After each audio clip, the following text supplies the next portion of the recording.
This Sunday is Sunday. It's one of those Christian holidays that celebrates the triumphant entry of Jesus into Jerusalem. It's the end of Lent. Yesterday was the end of Lent. No, Saturday. Saturday will be the end of Lent. Sunday will begin what they call the Holy Week. And the Holy Week is focused on the last week of Jesus' life. And then Sunday we'll celebrate Easter. All right. Now, I know there, in churches of Christ in the past and still in the present, there are those who find an aversion to celebrating those Christian holidays. And that's okay. I mean, that's a person, that's an opinion in the faith. So it's okay. The only problem I have with that is that we tend to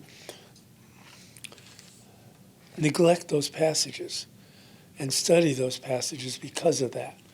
And we miss out a lot on understanding deeper what Jesus has to go through and what God has put him through for our sake. So Christian holidays, we miss out on those. Days that we reflect on certain events that take place that are important to the building up of our faith. We don't tend to study the Palm Sunday. We don't tend to study Christmas. We don't tend to study the Epiphany, January 6th. We don't study these things, Palm Sunday.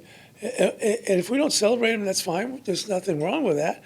It's just that we neglect to teach those elements and those times of Jesus' life, which are important because they are revelations.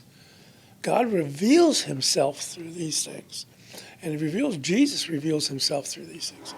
And so I've decided that for the next few weeks, we're going to be taking a look at the triumphant entry in all four Gospels, because they appear in all four Gospels.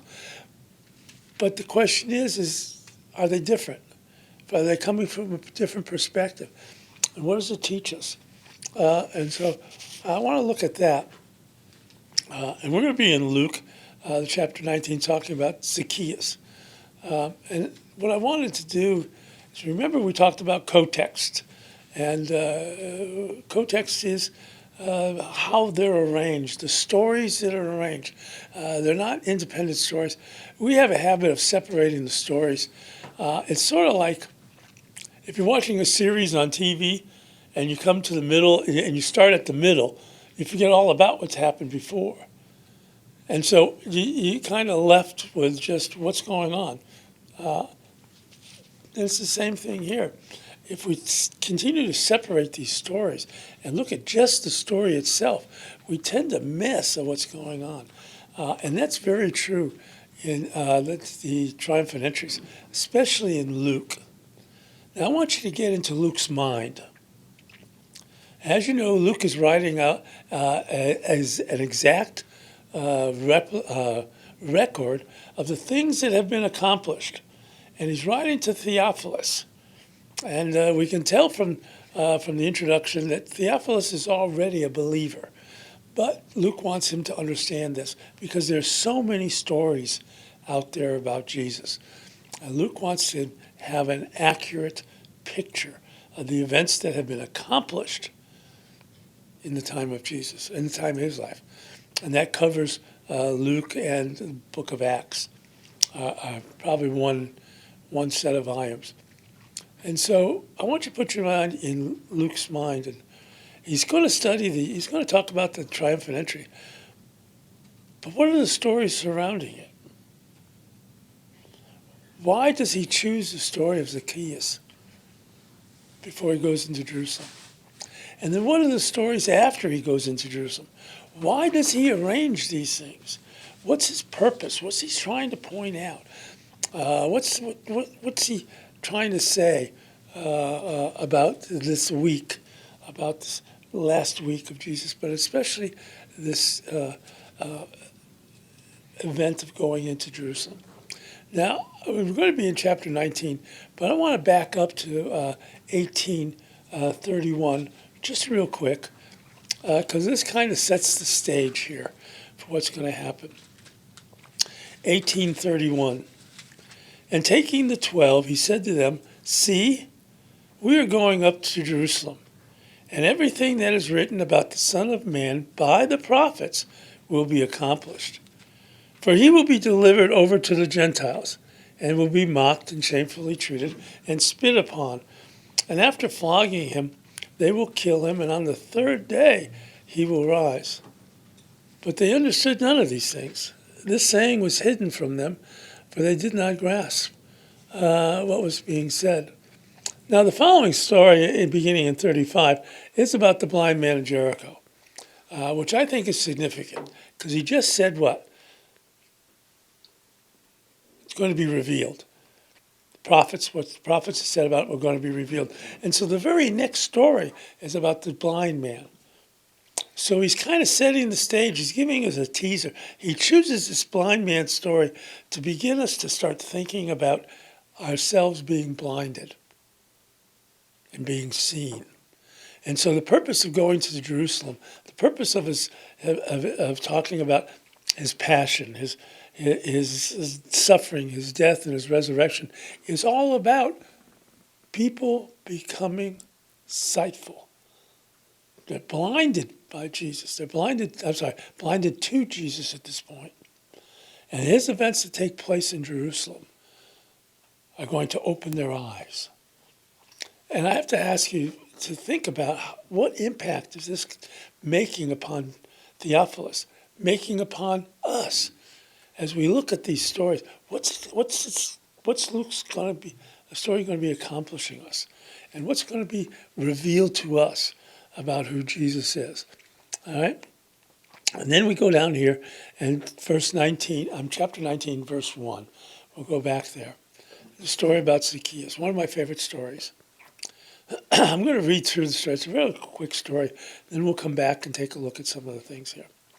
He entered Jericho and was passing through. And behold, there was a man named Zacchaeus. He was a chief tax collector and was rich. And he was seeking to see who Jesus was. But on account of the crowd, he could not, because he was small in stature. So he ran on ahead and climbed up into a sycamore tree to see him, for he was about to pass by that way. And when Jesus came to the place, he looked up and said to him, "Zacchaeus, hurry and come down, for I must stay at your house today." For he hurried and came down and received him joyfully. And when they saw it, they all grumbled, "He has gone into the house of a man who is a sinner." And Zacchaeus stood and said to the Lord, "Behold, Lord, the half of my goods I give to the poor. And if I have defrauded anyone of anything, I will restore it fourfold." And Jesus said to him, "Today salvation has come to this house, since he is also a son of Abraham. For the Son of Man came to seek and save the lost." As they heard these things, he proceeded to tell them a parable. I want to stop there. The parable is important, yes, but I want to talk a little bit about this Zacchaeus. Now, a couple of things we want to note is that, which I noted anyways, is that Zacchaeus wants to figure out who this Jesus is. I mean, he's heard about him. We don't, I remember when I was stationed in England, the king and the queen were passing through a little village. This village is near the Air Force base where I was stationed at. And a lot of the Americans were getting off work to get down into the crowds to see the king and the queen, because that's something you don't see a lot. And so in the same way, I think Zacchaeus is kind of caught up with this stuff that's going on about Jesus. And so Luke decides he's going to tell this story about this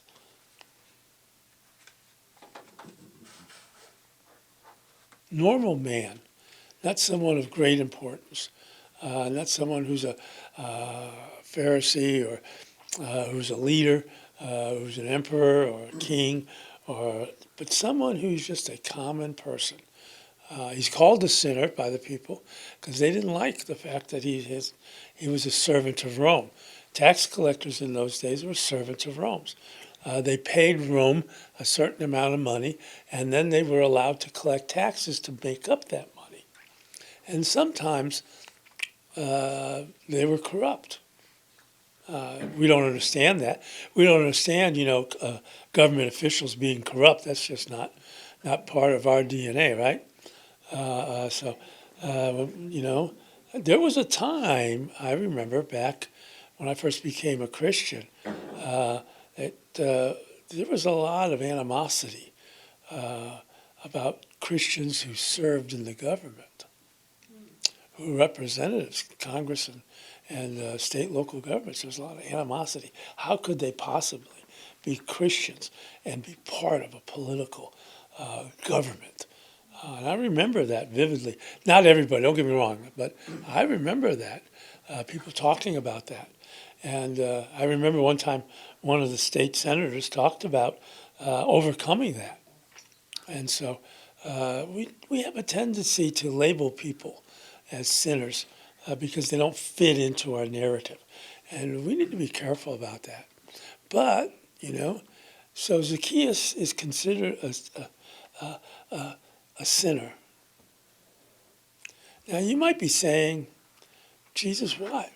Why get into that situation? Why not go to a house of one of the leaders of the city of Jericho? Or sit in the synagogue? I mean, why would you choose a sinner to go there and be with and spend the night with him?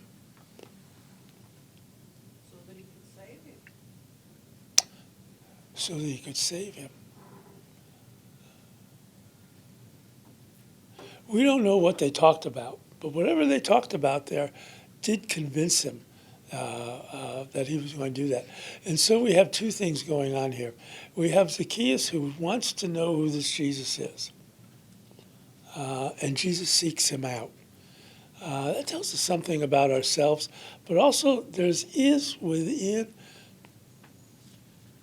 our culture, our society, those who seek after who is this Jesus, genuinely. And so how do we do that? How do we pick out Zacchaeuses in our communities? How do we pick out Zacchaeuses around as a church and around us as people? How do we see? What do we look for? What do we see? How do we pick up on their interest? Is there an interest? And I think sometimes we have a habit of people coming to us. It's that old story, build it and they will come. You remember that movie? If you build it, they will come. And we have that mentality. If we just have a building and we have a welcoming committee and we welcome people and we advertise a little bit, and we feel good about that. But, I think somehow we miss out on the idea that we need to do some seeking. And it's just going naturally. Jesus is just going on his way naturally here, and he spots Zacchaeus. And so it tells us something about what Jesus is what Luke is trying to point out, the fact that the events that take place, that are about to take place, that are about to open the eyes of many people, are an important event. And there are going to be people who are going to be wondering about it. Who are they? And we know that God works through people. Donna. Well, I had a different picture of Zacchaeus up in the tree with you reading it, and it was a sycamore tree. And I've always pictured him up there, and there's no leaves on the tree. Well, a sycamore tree has large leaves on it, so he may have been hiding. He still wanted to see Jesus, and he was hiding, and yet Jesus saw him in amongst that. So that kind of opened up a different thought that I had. I thought it was in full view, but maybe not. Well, it could be. That's a good point. I hadn't thought about that. Because the parable is he can save the lost, and he definitely sought Zacchaeus. And he called him by name. Yes. Yeah. Very important. He called him by name. Personal God. You know, it's right, it's a personal God. Terry, you want to say something? Well, just, the part of his description, Luke, it says, he was two things. He was the chief tax collector, so he had a bunch of individuals under him, apparently, I would think. If everything works then as it works now in that type of an operation. But then it goes on and says he was wealthy. And so, you know, there's always a dichotomy or a separation of people who are poor and people who are wealthy, and one of them looks, you know, all this friction, I guess you'd call it. And so, if I recall, you know, about these tax collectors, they were always on the take. You know, look, I'll give you a break if you'll, you know, so they were always dishonest, horribly dishonest back then in these operations. And so I would think that a number of individuals maybe there perhaps knew this man, maybe not, but whatever, he apparently had to, you know, here he is, a tax collector, and Jesus say, hey, come dine with me, you're my buddy. Boy, that would just make you think, wow, you know, what is this? I don't think I like you at all. Now, I don't know, that's just No, I know. surmising, you know, the circumstances. I think that's important. These stories are written so that we have these imaginative things that can take place because it relates to our lives.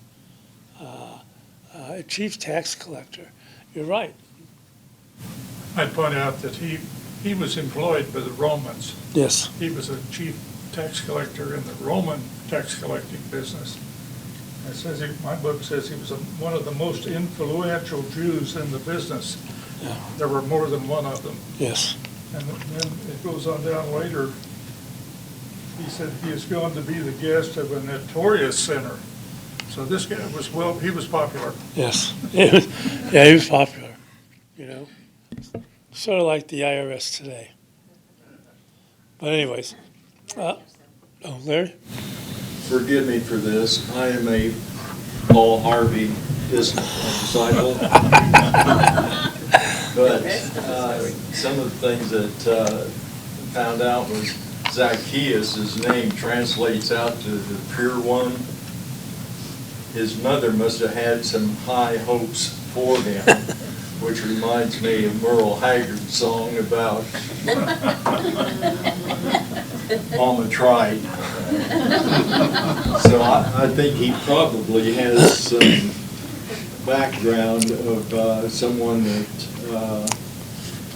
knows he's done wrong, you know, and is ready to make some kind of commitment there. So I think his anxiousness to take and see who Jesus was is a reminder of some of maybe his mother's expectations. Yes.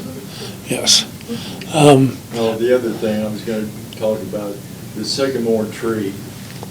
Today in Jericho, there is a sycamore tree that is probably 600 years old, but it's in the midst of a Muslim area, but is an attraction for Christians. And I thought that was kind of neat that here this tree somebody 600 years ago planted, but they claim it to be the tree that Zacchaeus. But I mean, to be in the middle of the Muslim area there, I got a picture of it on the thing here if you want to see it later, but anyway.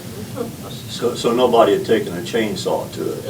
That's what you're You would saying. think, yeah. They're nasty leaves. Yeah. I just read a footnote here.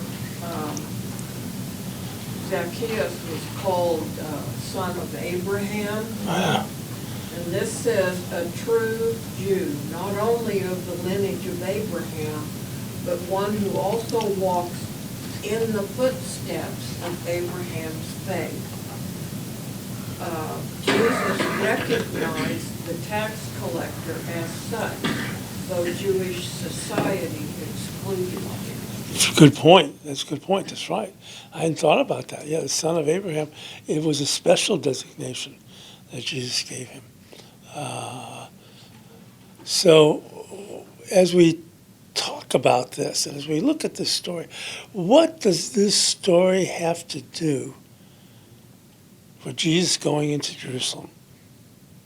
Why would Luke plant this story in between the blind man getting his sight and walking into Jerusalem? Why did Luke choose this story?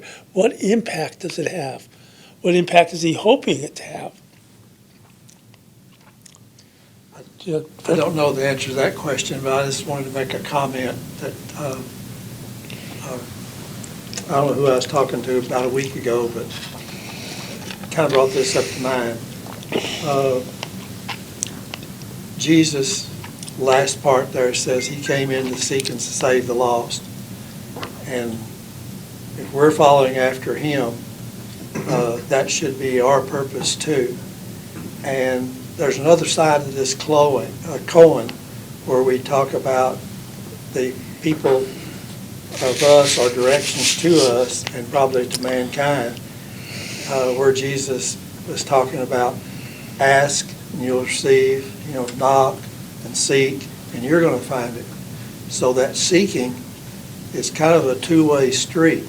And we, if we're following after Jesus, we have got to be able to recognize the people that God gives the ability to say they are seeking, of which Zacchaeus was one. He was trying to see who Jesus was, so therefore he was kind of like knocking or asking and climbing up in the tree and whatever, and then Jesus recognized that immediately and took opportunity of it.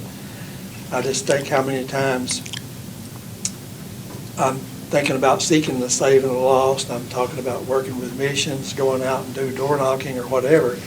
But I'm wondering if I'm really missing the boat because I'm not opening my eyes and finding those people that I meet day to day that's already doing the seeking or asking, and I'm just not recognizing that. So I think this story says there's a two-way street about God's plan for seeking and finding the lost. And I just think that's important. The reason I brought that up is I'm familiar with the refugees coming from Syria and other places and going in, landing in Greece, and they're coming, looking for something, and the missionaries that are working with them, they're finding people that are coming, and they're saying, hey, we're not just fleeing this idea of Islam, but we're looking for something. And some of them even state the idea that maybe they had a vision or someone talked to them or they've heard something. So the missionaries there are not trying to go out and teach the masses that are coming in. They're trying to find those people that are seeking something. And they've been very successful because they don't end up there in Greece. They're really going to be refugees going to Germany, Czechoslovakia, London. Some even, fortunately, maybe made it to the United States. But they're all, from that standpoint, establishing congregations of the Lord's people. So, to me, this Zacchaeus story is saying, hey, we need to open our eyes looking at the instructions of Jesus as the seeking goes both ways. To us that maybe we think we found the Lord, and those that are looking for Him. Yeah. Doug, yeah. Yes. Fred made a good point I really hadn't picked up on there about both these men and their cases. They were looking, the blind man, he had heard apparently, he calls out to the Lord, and here now Zacchaeus did it a little different way, but he wanted to see, you want to learn about this person. Both those cases they were seeking, and also in both those cases, both these men were despised. The cripple or the blind man that couldn't see, they said, "Get out of here, scumbag," and that's the way we look at things, and then there's Zacchaeus, and say, well, you're a dirty rat, and so maybe he was, I don't know, it just seems that's what the history says about that. type of work. But in both those cases, they were disliked, and they were seeking, and so that, sometimes, when you're, people aren't ready to hear what you have to say, but nothing's ever lost, but these cases were, both of them, they were looking for something. One of them for healing, because that was the first thing he says, help me. Well, who wouldn't? My goodness, if there's even a nugget of reality there, we would, as far as a blind person. And then the other one, Zacchaeus, curious, wanted to know what all this was about. I think we're beginning to see something here in the story as we relate to it. As I always said, that there are things within a narrative that go very, very deep, and sometimes we miss it when we don't stop and smell the roses. And we have a story here about Jesus wanting to spend some time with Zacchaeus. And I begin to start thinking, why is that important? It's not so much about Zacchaeus, it's about Jesus wanting to live or to dwell within Zacchaeus' life. And that takes us all the way back to creation. Because God created us to live with him, to dwell with him, to be part of our lives, humanity's lives.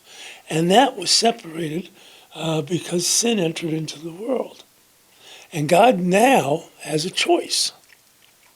He can either destroy humanity and start all over again, or he can work toward being reunited with humanity again. And so this story is about God's desire, not just to save us, but to live amongst us, to be part of our lives. And so the story of Zacchaeus brings that point, that desire of God, not just to seek and save the lost for the sake of salvation, as we might think of it today, but he wants to dwell with them. He wants to be part of their lives. He wants to live with them. And so you see this desire of God so strong that he's going to send his one and only Son, not just into the world, but into a city that was the city of David, that was his special city, that would reject him, hand him over to the Gentiles, not just to be crucified, killed, but to be suffered, to be spit upon, to be humiliated, to be shamed. Willing to go to that extent so that he could live with Zacchaeus in the world. And I think that's something that we miss in these narratives. We miss the desire of God, his heart. Have you ever desired something so great in your life? Some goal that you wanted, something you wanted to accomplish that was so great that you begin to shape your life to meet that goal, that thing. And imagine God with that desire to be amongst us, that he would do this because he wants to repair that relationship. So we see this Jesus as that accomplishment. That God is going to, through Jesus, live amongst his people again. And I think that's why Luke chooses this story, because he wants to remind us of the desire of God, which is being displayed through the desire of Jesus.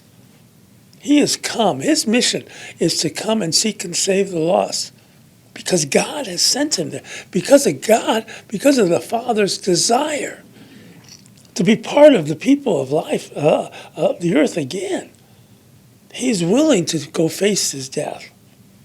And so I think that's important for us as we begin to see how he places these stories. And we'll see this in the other Gospels as well, how they place their stories to bring about a deeper appreciation of what's going on. So when Jesus does enter Jerusalem, we can understand there's more than he's just going to his death. But he's going to accomplish something. His task is to accomplish something. And we'll see in the triumphant entry what that is that he's going to accomplish, that we miss out on every year because we don't celebrate. We miss out on that fact. And shame on us, because Jesus is revealing something about the Father and his coming into Jerusalem that we miss out on. And so there's another reason. So this story about Zacchaeus should do a couple of things. It should, first of all, encourage us that we are children of God, that he is our God and we are his people, and he's going to care for us, but he wants to live with us. You know? Can I relate this Go ahead. every day for us? Sure. It's what I do with my Sunday school kids. If you look at this, and if we think the crowds, what do we crowd our life with? The worldly things. What's going on in our life that we're so caught up in the world that we forget to look for Jesus. And how many of us, I know a lot of us do this, but how do we, or can we, and I know we can, invite Jesus to our house today? And look away from the things that are crowding us in this life. You know, that's a good point. My mother, being Catholic, always took us to these events, you know, midnight services, which were at midnight, you know, or sunrise service, which was at sunrise in those days. But we also had meals. And in those meals, she would leave a plate, a setting, in case Jesus returned. Every year. And I never noticed that as a child. It wasn't until I was older that I noticed, well, why are you leaving a plate there? And then she would tell me that's what she was doing every year after year. And not talk about it, but just in case Jesus returned. And that made an image, you know, on me, how we invite Jesus into our lives. And yes, we are busy with the world. Yes, yeah, I mean, let's not feel guilty about it. But notice the disciples in this story about the blind man. They had no idea what Jesus was talking about. They had no idea. So Luke is also pointing out the disciples, until that moment, the resurrection moment, they didn't understand any of this. All right? And so their eyes are being opened as well. And so we have to understand that our eyes are being opened as well as we are experiencing this story. Sure. Bonnie, did you say something? Go ahead. Ladies first. I'm just going to say, first we have the poor blind man, beggar, juxtaposed with the wealthy, who is also rejected. And how often do I am biased against the poor, or somebody holding up their sign, why don't you get to work? Or the wealthy, how did you get all that money? What did you do wrong? Reveal my own prejudices to me that I have. But the You're gospel right. is for all. And that bias is very evident today in our culture. It really is. I'm just going to say, about God wanting to live with his creation, well, that's what the Genesis was about in the first few passages there, about the scriptures saying that, Jesus or God, and I don't know what form, but God, the Godhead, was with Adam and Eve throughout the day, or parts of the day, or whatever. And we don't know how long that went on. You know, we know what the Scripture says the age of Adam was when he died, but that probably timing of lifespan probably took place after the fall, because prior to that, there was no lifespan as such. You live forever. So that may have been thousands, it may have been tens of thousands, maybe hundreds of thousands of years, don't know.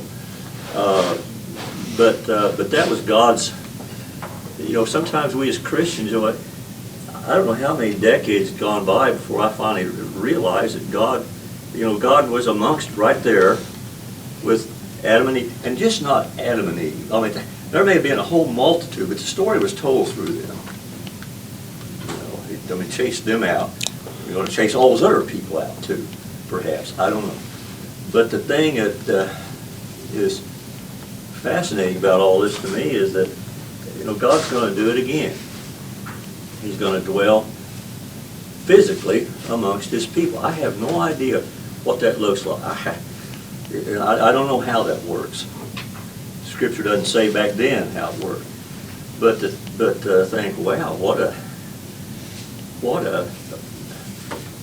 sea change, or what are you going to call it? What a change from what we as humans through history see it as living on this earth. The challenges, the shortness of it, all the overwhelmingly oppressive things that happen, you know, to have that out of the way, and God being with us, and the fact that he wants to, I mean, that's he created everything for us because he wanted to be with us. You know, we're his crowning achievement, and yet we turned our back on him, at least way they did there, and now we, you know, Doug Vile and Terry Spencer and everybody else has to suffer because of two or a multitudes of twos saying, get out of here. That's not right. Not like it. Yeah. You know, I don't like it at all. The older I get, the more I dislike it, because, you know, the house where you live, meaning your frame, your body, starts wearing out. You think, I don't like this. It's not right. And God said, well, I know it's not right, but I'm going to redo it. Do you think Zacchaeus in the beginning, before he became a tax collector, may have, since he was also a son of Abraham, knew what he was supposed to be doing, and then life happened, and because at the end it says that he came to save what was lost. So if you look at it on an individual basis, he felt Zacchaeus may have been lost, but then he's kind of going, well, maybe I better go see who this guy is. And so just to look at it on an individual basis, that then Zacchaeus is like, okay, I need to come back to my roots. You know, that's a good question. I mean, being a son of Abraham may mean, you know, being raised in that atmosphere, being taught in that atmosphere, and then going into a career, choices of a career that may not be seen as being part of that, but also the idea that, you know, while I'm a tax collector, I'm going to do what's right. And so that may be so you raised a good question, Donna. So we can start out knowing, but then we get off and, Yeah, what does it mean to be lost? What is Luke trying to tell us something about what it means to be lost? And I know what we think about, what we preach about and talk about, the lost, but the understanding of who are lost. What does that mean, lost? Lost to what? And and you made me stop to think about this, and this is just off the top of my mind, but maybe he's talking about that you lost out on what real life is all about.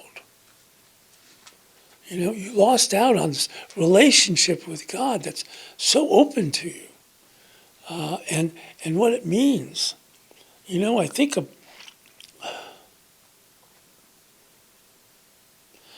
about those who don't know about what life would be like if it was different. And in my case,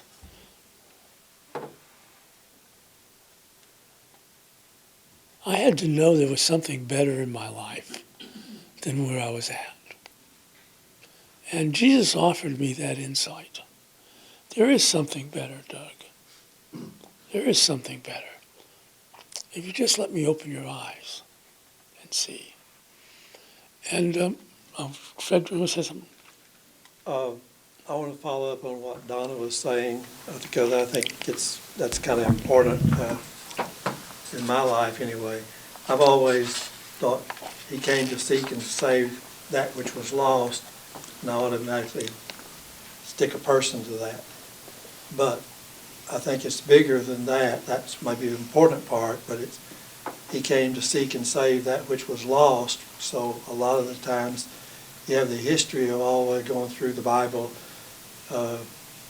He gave the law, and to Moses on the mountain, and then there's many, many chapters in Leviticus all the way through going out and explaining what that was, through the life. He goes on, they rejected that, and then later on in Deuteronomy, after the tablets are broken and everything, he gives the law again, and then he gives, a whole bunch of chapters and everything explaining what that was and how it was there. So, and that seems to have been lost, and now you have, Jesus coming, and he's trying to restore most of that, as he says, I didn't come to destroy the law, I came to fulfill it and promise on. So the idea of what was lost for Zacchaeus was he knew what the idea of recompense was. If he broke the law, he was going to have to pay. So when he was recognized that he says, well, what am I going to do? If I've defrauded anybody, I'm going to do it fourfold, which to me sounds like a lot about in the Old Testament was, if you do this, you have to pay this much for it. So I think the idea of what he's talking about, just as well as people being lost, he's talking about things that were lost in society and how they lived. And he's come to bring that back. So, good point, Fred. Good point. Give Donna credit for that. Yes. Thank you, Donna. But,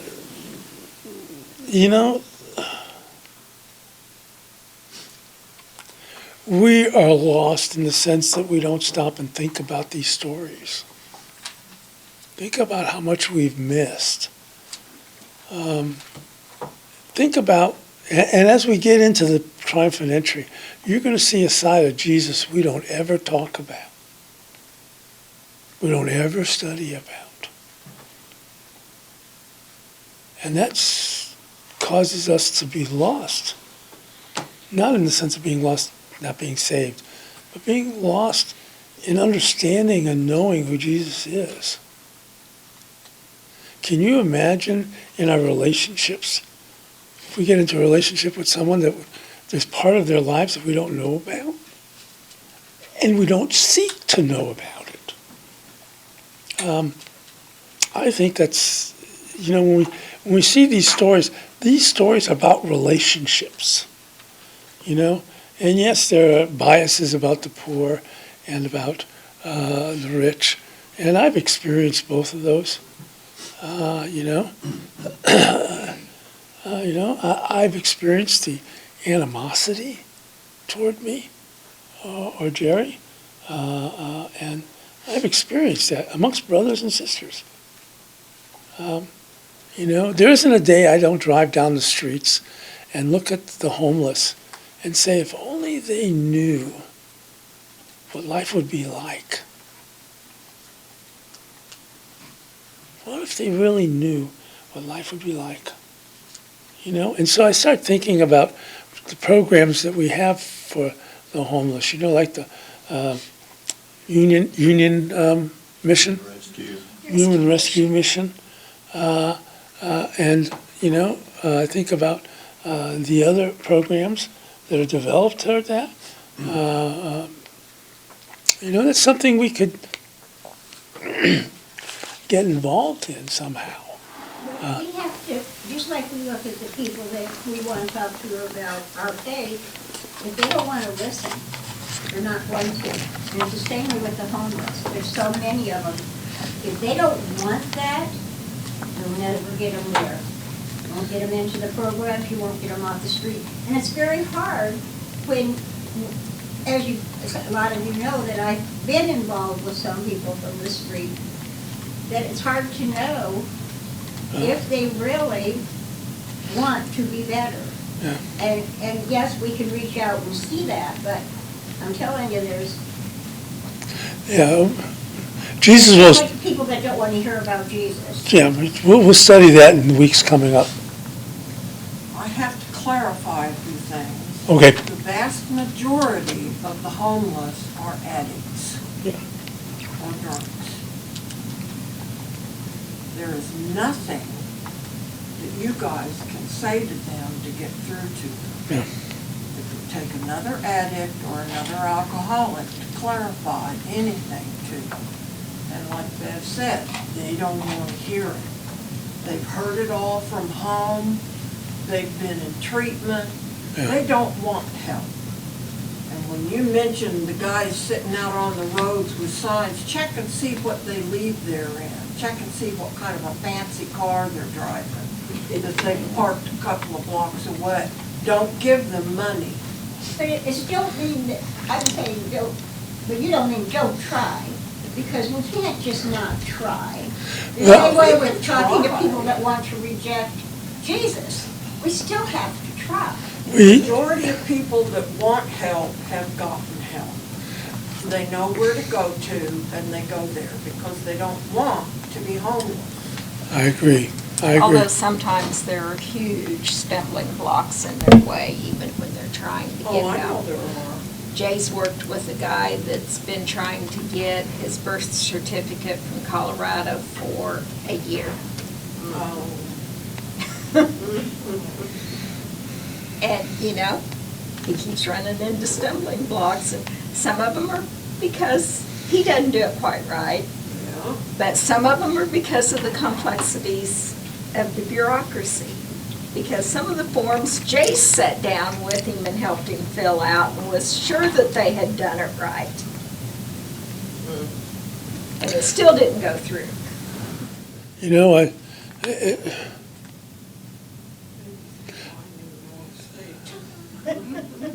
I think that,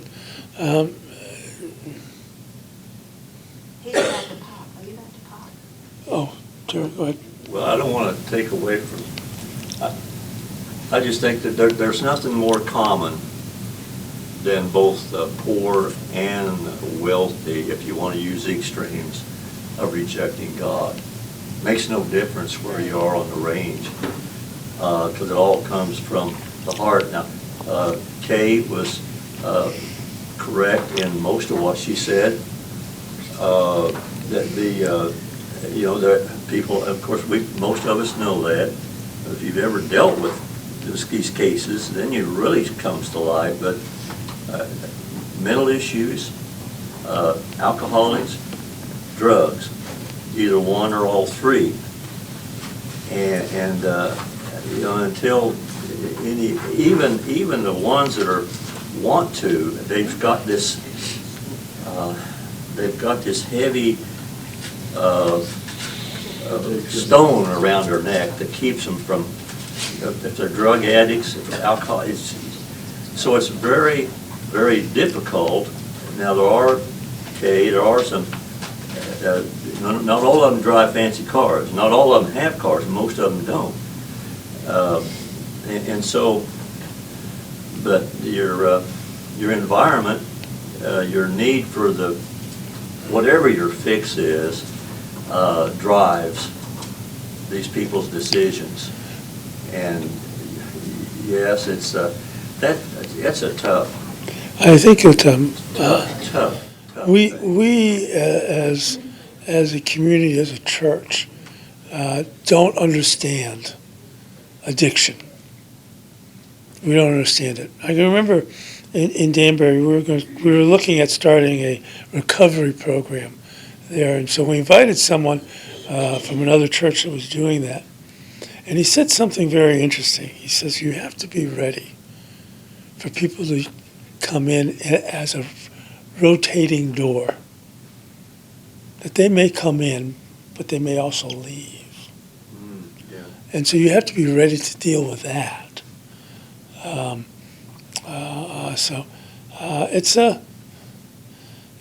We don't understand it, and because it's not our lifestyle, we don't understand. How many times I've come up to people who are addicted, and part of addiction, whatever that is, and they'll deny it. That's not me.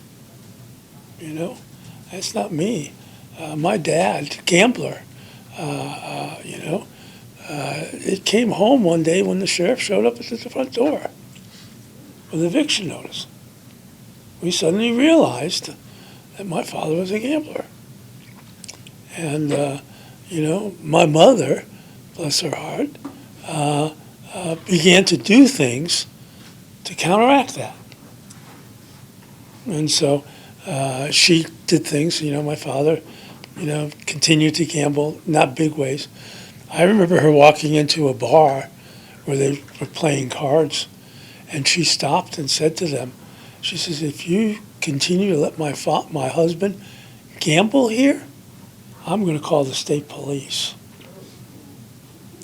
My father was banned from those places because my mother, and you don't mess with my mother, but anyway, that was her thing. Last comment, go ahead. Last comment? Last comment. We look upon these people who have addiction problems, whether it be alcohol or whether it be drugs or whether it be something else. Addiction can be in several areas, all of them terrible. We have a Celebrate Recovery group at Northside. Many of our members in our congregation have recovered from these things. Recovery is possible if they want to recover and are willing to do what it takes to recover. But whenever you look at people who have been in this situation and they have recovered and they've become your friends and they're Christians, it's very rewarding for them and you too. So don't give up just because they are living at the bottom of the barrel. They may want out of the barrel. And if they do, there's a way out. The Lord provides a way. I'm done. Okay. Yeah, addictions come in all different ways, not just drugs or alcohol. You have work addictions, workaholics. No preacher ever teaches about gluttony. And we all do it in some fashion. I never realized my food addiction, which I do have a food addiction, until I went to this special program that they were doing about pornography. And he said that, we're talking about pornography, but this has to do with all kinds of addictions. And he used brain images, showing brain images of how addictions changes our brains, the way we think and how we think and how we respond. And I began to start thinking, well, that could be me. It could be me. So I started getting involved with food addiction groups. I forget what they're called now. Overeaters Anonymous. Thank you. Overeaters Anonymous. And I got involved with them. It's just really interesting. And, they called to encourage, how are you doing? And one day, Judith, who was one of the sponsors, called to see how I was. Well, she left a message. Hi, this is Judith, just calling you, Doug, see how you're doing. And so what does Jerry do when she reads that message? Who's Judith? And I'm supposed to not say anything because you're not supposed to talk about other people with addictions. So I had to explain it to her, so, but it was funny. Who's Judith? But, but, you know, it's understanding the human condition. We are all addicted in some way to something, That's right. you know? And we have to see ourselves in that place. You know, I think that 1 John, when he says that, you know, we are all sinners, every single one of us. And we have to admit that before we have fellowship with one another. We have to admit our own shortcomings. But anyways, that comes to an end. We'll continue on in chapter 19 next week. Jesus met the man at the pool of Siloam and found out, I don't know why it took somebody to tell Jesus it had been 38 years, because Jesus knows everything, but the man had been paralyzed for 38 years. First thing Jesus asked is, do you want to get well? I mean, all of us with addictions, you know, we carry them for reasons that we've developed over the years. So I think that applies to what we've been talking about with addictions. You know, that's a good point, because whenever a lot of people come to heal Jesus, he'll ask them, what do you want me to do? Which I think is an important question. You raise a good point. And we'll end there, and we'll try to answer that question in the next couple of weeks. Okay?